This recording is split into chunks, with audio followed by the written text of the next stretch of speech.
Além disso, o dízimo era uma lei judaica, destinada somente aos judeus, abolida pela graça do Messias. Nós que vivemos na graça do Messias não seguimos leis e nem preceitos judaicos, somente o amor ao próximo.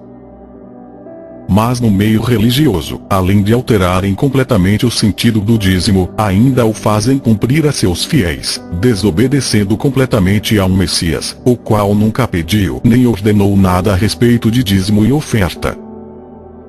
Em Mateus 23, o Messias já condenava essa prática pelos líderes religiosos. Ai de vós, escribas e fariseus hipócritas! Pagais o dízimo da hortelã, do endro e do cominho, e desprezais os preceitos mais importantes da lei: a justiça, a misericórdia, a fidelidade. Eis o que era preciso praticar em primeiro lugar, sem, contudo, deixar o restante. Veja que o Messias condenou a ganância dos fariseus, os quais cobravam dízimo até das menores ervas, somente para se enriquecerem, ao passo que desprezavam o amor ao próximo e a caridade, o que de fato deveria ser praticado: pegar o dízimo e dar aos necessitados. O mesmo é praticado hoje pelos líderes religiosos. Veja a quantidade de pastores ricos, fortuna ultrapassando os milhões, instituições religiosas com fortuna e bens incalculáveis, enquanto seus fiéis passam por necessidades. Porque alguém que se julga homem de Deus acumula tanta fortuna? Sendo que o próprio Messias nem tinha onde reclinar a cabeça.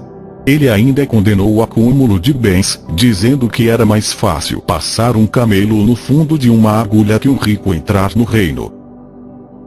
Nenhum discípulo foi rico, muito pelo contrário, todos eram pobres e sobreviviam através do trabalho. Na igreja primitiva, todos repartiam seus bens de modo que não haviam necessitados. Da multidão dos que creram, meramente um coração, ninguém considerava unicamente sua coisa alguma que possuísse, mas compartilhavam tudo o que tinham. Com grande poder os apóstolos continuavam a testemunhar da ressurreição do Messias, e grandiosa graça estava sobre todos eles. Não havia pessoas necessitadas entre eles, pois os que possuíam terras ou casas as vendiam, traziam o dinheiro da venda e o colocavam aos pés dos apóstolos, que o distribuíam segundo a necessidade de cada um. Muitos religiosos usam desta passagem para justificar o dízimo na graça, mas na igreja primitiva tudo era repartido entre os irmãos, de forma que não havia nenhum necessitado entre eles. O mesmo não faz os líderes religiosos. Estes tomam os bens dos fiéis somente para si, são pastores ostentando carros e mansões luxuosas, fazendas, imóveis, fortunas na casa dos milhões, e porque os mesmos não fazem como os discípulos e repartem aos necessitados? Porque não acumulam bens no céu como o Mestre ordenou? Mas fazem o oposto, acumulam bens nesse mundo, para receberem glórias dos homens, contrariando o ensino do Mestre. A resposta é simples: esses homens nunca foram do Pai. Estes são mercenários, falsos pastores e profetas que fazem comércio da palavra. Outros ainda usam a passagem de Atos 5, referente à morte de Ananias e Safira, como forma de ameaçar seus fiéis ao dízimo, usando de má fé ensinam que a morte do casal foi em razão de um castigo do Pai, por usurparem parte da oferta que era deixado aos discípulos.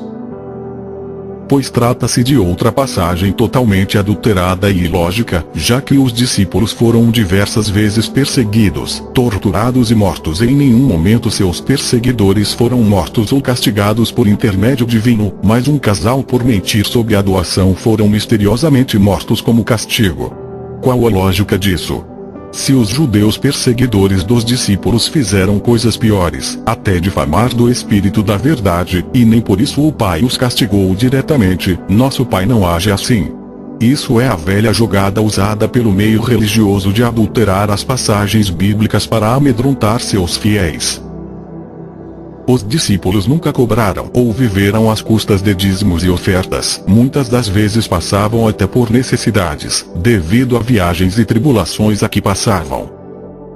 Não cobicei a prata, nem o ouro, nem as roupas de ninguém. Vocês mesmos sabem que estas minhas mãos supriram minhas necessidades e as de meus companheiros. Em tudo o que fiz, mostrei-lhes que mediante trabalho árduo, devemos ajudar os fracos, lembrando as palavras do próprio mestre, que disse: a maior felicidade em dar do que em receber.